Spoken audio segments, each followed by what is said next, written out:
Yoga TTC കഴിഞ്ഞതിന് ശേഷം നമുക്ക് യോഗ TTC 200 അവർ ബേസിക് ചെയ്ത് കഴിഞ്ഞാൽ ഈ പറയുന്ന ഏത് സ്പെഷ്യലൈസേഷനിലേക്കും പോകാൻ പറ്റുള്ളൂ. ഇപ്പോൾ കുറേ സ്പെഷ്യലൈസേഷൻ ഉണ്ട്. പ്രീനേറ്റൽ പോസ്റ്റ്നേറ്റലുണ്ട്, അതുപോലെ കിഡ്സ് യോഗയ്ക്ക് സ്പെഷ്യലൈസേഷൻ ഉണ്ട്.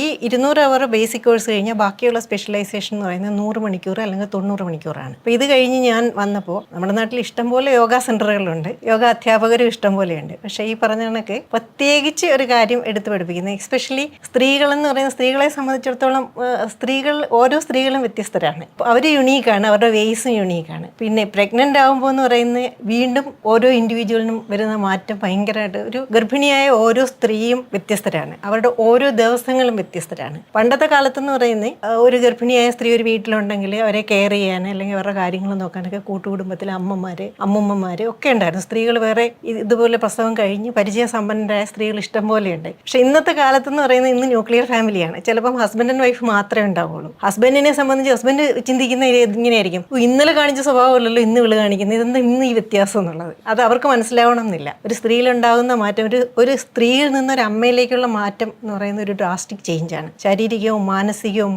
ഒരു ഹോർമോണൽ റെവല്യൂഷൻ എന്ന് തന്നെ പറയാം. അതുകൊണ്ടാണ് ഈ ഓരോ ദിവസം അവരുടെ മൂഡ് വ്യത്യസ്തമായിരിക്കും എന്ന് ഞാൻ പറഞ്ഞത്. അപ്പോൾ ഇങ്ങനെയുള്ള കാര്യങ്ങൾ ഞാനും അനുഭവിച്ചിട്ടുണ്ട്. ഞാൻ ഗർഭിണിയായിരുന്ന സമയത്ത് ഞാനും അനുഭവിച്ചിട്ടുണ്ട്. അങ്ങനെ ആലോചിച്ചപ്പോൾ അങ്ങനെയുള്ള സ്ത്രീകളെ സഹായിക്കാൻ പറ്റുമെങ്കിൽ അതൊരു നല്ല കാര്യമായിരിക്കും എന്ന് തോന്നി.